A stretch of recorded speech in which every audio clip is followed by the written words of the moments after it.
Kannappa meets Baahubali.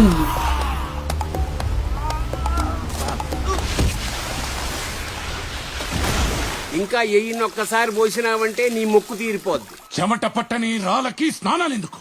Shivayya అప్పడు ముందా రాయిని తీసుకెళ్లి అడవిలో పడేస్తే గానీ నీకు పిచ్చి తగ్గదు. ఎవ్వడంట నిన్ను ఎత్తుకుంది.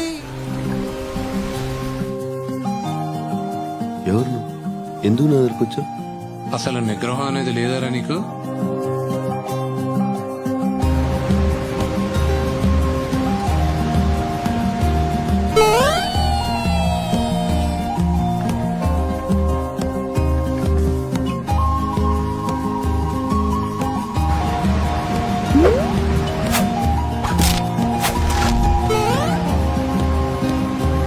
అసలు ఎలా వస్తాయి బ్రో ఇలాంటి ఐడియాస్?